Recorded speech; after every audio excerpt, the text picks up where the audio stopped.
नमस्कार, Vanita home kitchen में आपका स्वागत है। आज हम बनाएंगे मशरूम मसाला, जिसे अगर आप मेरे तरीके से बनाओगे तो नॉन वेज खाना भी भूल जाओगे।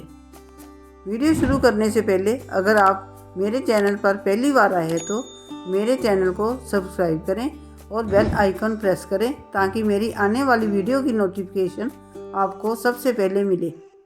चलिए शुरू करते हैं। इसके लिए हमने 2 पैकेट मशरूम के लिए हैं और उसके ऊपर की एक लेयर उतार कर हम उसको साफ़ कर लेंगे और नीचे से डंठल को भी थोड़ा सा काट लेंगे।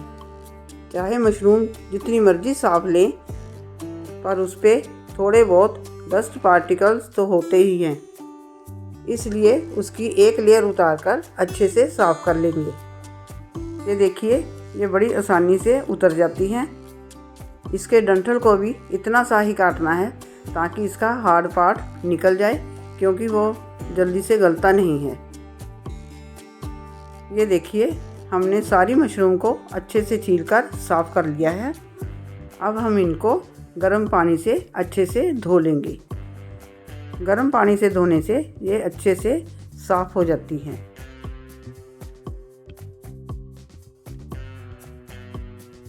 गर्म पानी में धोने के बाद हम मशरूम को छलनी में निकाल लेंगे ताकि इसका एक्स्ट्रा पानी निकल जाए। पानी अच्छे से निचुड़ गया है। अब हम इसको पीसेस में काट लेंगे। जो छोटे मशरूम हैं उसको 2 पीसेस में और जो बड़े हैं उसके 4-4 पीस कर लेंगे।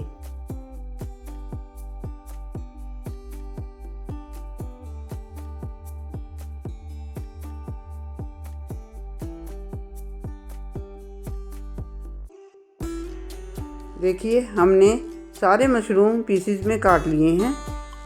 अब हम इनको एक बर्तन में डालकर मसालों से मैरिनेट करेंगे।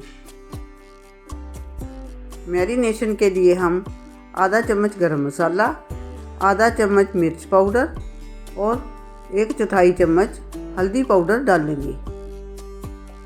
अब इसको अच्छे से मिक्स करेंगे। लाल मिर्च पाउडर मैं डालना भूल गई थी। 1/4 चम्मच लाल मिर्च पाउडर भी इसमें डालेंगे और इसे भी अच्छे से मिक्स कर लेंगे। इसको अब हम साइड पे रख देते हैं और इसकी ग्रेवी के लिए मसाला तैयार कर लेते हैं।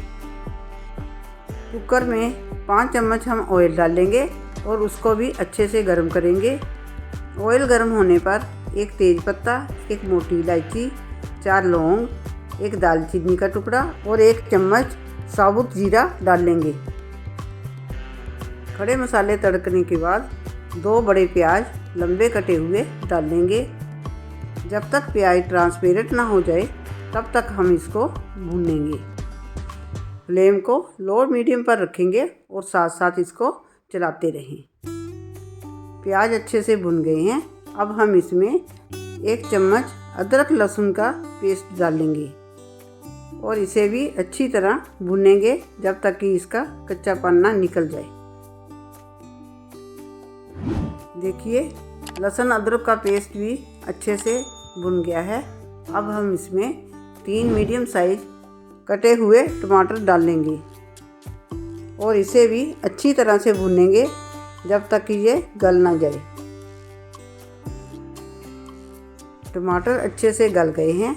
अब हम इसमें आधा चम्मच हल्दी पाउडर, आधा चम्मच कश्मीरी लाल मिर्च पाउडर, 1 चम्मच धनिया पाउडर और आधा चम्मच नमक का डालेंगे और इसे भी अच्छी तरह से मिक्स करके इसमें आधी कटोरी पानी की डालकर इसको 2 विसल आने तक पकाएंगे और फ्लेम को मीडियम पर रखेंगे। जब तक मसाला तैयार हो रहा है उतनी देर हम मशरूम पका लेंगे।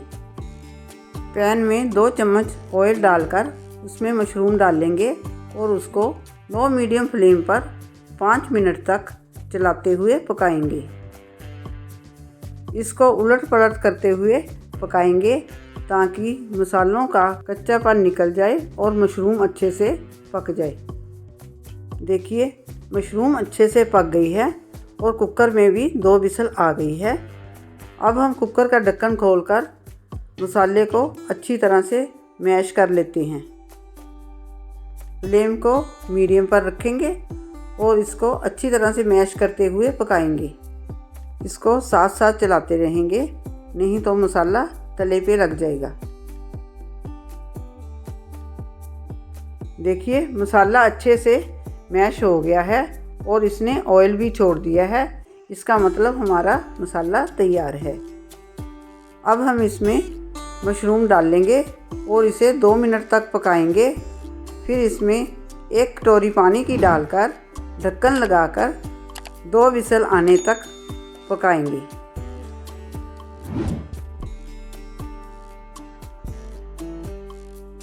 दो विसल आने के बाद स्टीम निकल गई है। देखिए सब्जी का टेक्सचर और कलर कितना अच्छा आया है ना, एकदम रेस्टोरेंट जैसा।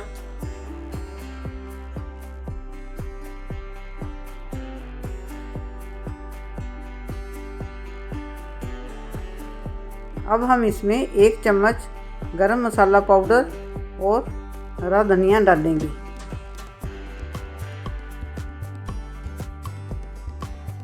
और इसे अच्छे से मिक्स करेंगे। देखिए हमारा मशरूम मसाला बनकर तैयार है। अगर आप भी इसी तरीके से बनाएंगे तो इसको हफ्ते में कम से कम 2 बार ज़रूर बनाएंगे। अब हम इसको बाउल में सर्व करेंगे और हरे धनिए से गार्निश करेंगे। आप इसको चपाती के साथ, राइस के साथ और नान के साथ भी खा सकते हैं। आप भी मशरूम मसाला मेरे तरीके से बनाकर देखिए और मुझे कमेंट करके बताइए कि आपको ये रेसिपी कैसी लगी। वीडियो देखने के लिए आपका शुक्रिया। मिलते हैं अगली वीडियो में।